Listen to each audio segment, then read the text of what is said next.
Hey, what's up, everybody? Robin here with Oracle Rising. Thanks so much for joining me today. So I wanted to talk about the new moon coming into the sign of Aries, and this is going to be for April 11th. So this is going to be a really powerful new moon, and I've got Miss Lacey trying to wedge her way into the chair. I'm sitting in her favorite chair to do this recording.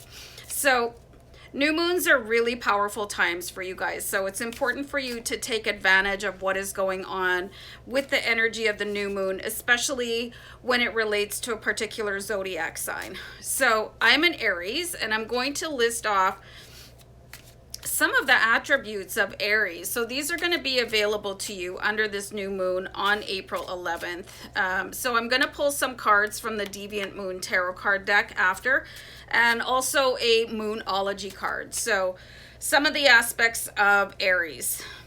Honest to a fault. Bit of a blurting factor. Really just don't have, they feel like artifice and sugarcoating words are a bit of a time waster.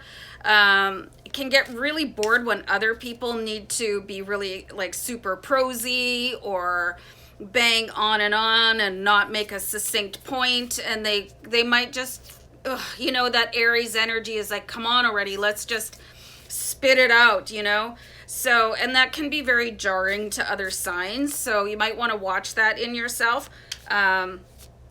Aries are born leaders, okay? They like to be at the front of the pack. They're the first sign of the zodiac.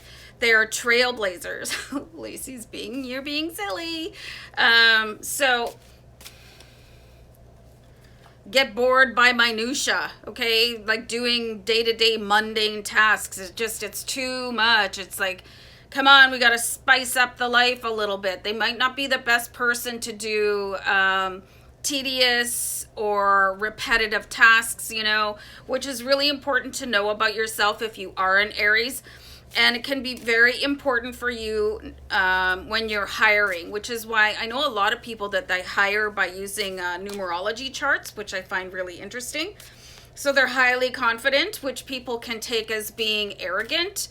So you got to watch that about being an Aries too, because the confidence is so blazingly high in an Aries, and you might have a peak period of that other people are like, get over yourself. And I've experienced that sometimes too, because like if I know what I'm talking about, I know what I'm talking about. And I can really make an impression when I'm walking into a room. And if people are not used to that type of an energy, it can get reflected back quite badly. And the next point I have here is that they're generally attractive. And you can find that Aries will sometimes have very large heads. I don't know why, they just do. They can have big heads, and they can also suffer from head injuries quite frequently, and headaches, and any sort of malady or trauma to the head region. So, and I can personally testify to that. And my son is also an Aries, and he's had numerous concussions and just like stupid injuries. Like, how did you even do that? Like getting stitches and stuff like that on his head. So it's kind of a short, quick and dirty on Aries. There's lots more to Aries, of course, but what I did also was research how the Aries influence is going to impact the new moon energy and how you could take advantage of it. So this is going to be a really good time to set new intentions, because you have that confidence as an Aries or under the Aries influence at this time. So let's see what I'm going to pull a card for setting new intentions. Oh yes. Oh, of course, we've got the King of Wands. Okay, so the King of Wands is that fire, and Aries is a fire sign. And the King of Wands is like steadfastly making progress, and he's got like, I don't know, some minion companions hanging off of him. So you could be surrounded by other people possibly trying to impede your progress, but this is going to be a very unstoppable time for you. So a perfect time to start that new project and actually hit a height that you're comfortable with. And maybe you've been a little bit complacent right now and people are talking you out of this, and this could be your own inner saboteur at work here too, which can be a little bit difficult to overcome, but that King of Wands energy is going to be all about you under the new moon, regardless of your zodiac sign. Everything that I'm talking about is going to apply to all zodiac signs right now. So following a hunch, hunches are your higher self talking to you. You could feel something in your gut like, oh, maybe I should buy a lottery ticket, even if you've never bought a lottery ticket before. Or maybe I'll ask that person out. Like, whatever your hunch is saying to you, this is your higher self going, psst, hello. So you should do something, and this is including going to places that you've never been before, just having a new experience. So I'm going to do a deck cut and we'll pull a card on that one. We've got the strength card. So you're being given the strength to actually go and do it, because you might try to talk yourself out of new experiences because we get really used to doing the same thing over and over and over again.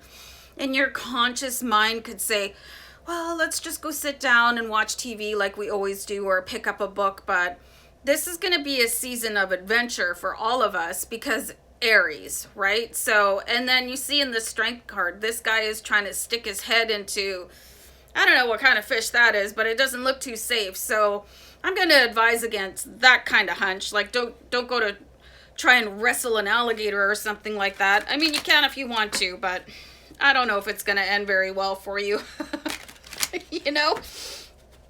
All right, so let's pull another card here. Focus on self-reliance.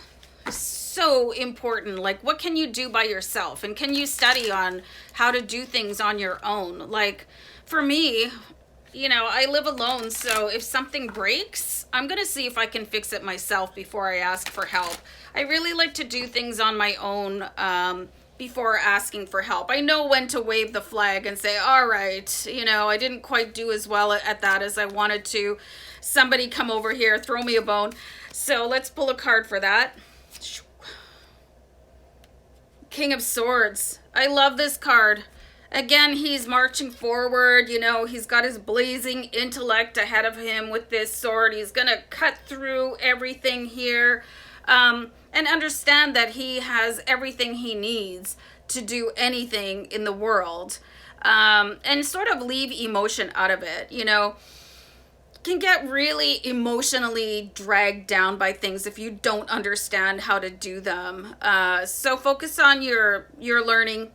Try something new. Try something fun. This is going to be a really fun period of time for you guys. Shaking up your routine. Remember, I was saying before, just living the same day over and over and over again. And for some part of your life, that's okay. Like having your routine of getting up, getting ready if you're going to work, keeping things a little bit predictable, but maybe shake up your routine and start doing things in reverse. Drive a different way. If you're a commuter going to work and you have the luxury of having a vehicle, take a different way home. Take the scenic way home, Go out on a weeknight, or a school night as I call it, because I have a pretty early bedtime, and I like my routine, but I also recognize when it's time to do something a little bit different. Okay, so let's see, shake up your routine. We'll have a card for that. We have the Temperance card. So you could really have to talk yourself into this one, and she's pouring water into a different vessel. So it's like, this could be really renewing for you. And again, you might want to freak out because somebody asked you to go out and it's like, well, that's not my scheduled time to go out, So really do something to freshen yourself up, and it could really help you out and shake off some stagnant energy. Some weird cards here. The Deviant Moon is a really strange deck. Leave the past behind. Okay, that's the last point I have here, which is going to be a really good intention to set under this new moon in Aries. The past is the past. You can't go back and visit it. You can't go back and fix anything. You can think about it, but it's probably time to stop that, on a regular basis is what I mean, So, you've got the Star card. What's really interesting is the top of her head is blown off here. So it is time to let all that stuff go out and transmute it to your angels, transmute it to the universe. It's no longer serving you. Take a trip down memory lane, but don't go and park your car there and stay for the rest of your life, because if you're living in the past, you can't live in the present moment, okay? So you've got some really, really, really interesting cards here. How many people are Aries? I'm really... just let me know down below in the comments. I've got comments on my other channel that people are having birthdays. And April 8th is actually my birthday. So you could say happy birthday to me if you wanted to. I'm turning, you guys, 56. And I honestly don't know how my life passed by so quickly and how I got to this age so fast, because I don't feel 56. So, woo! The card I pulled for you guys, it says on it that it's the images of a new moon in eclipse, but the message is to expect a powerful change. And this could all come as a result of setting new intentions, following that hunch, focusing on doing things yourself, shaking up your routine and letting go of the past. Like when you let go of the past, you allow the future and you allow your present to really bloom for you. So I'm really excited about this new moon, obvi, because I'm an Aries, but I hope you guys enjoy too. So take care. Bye.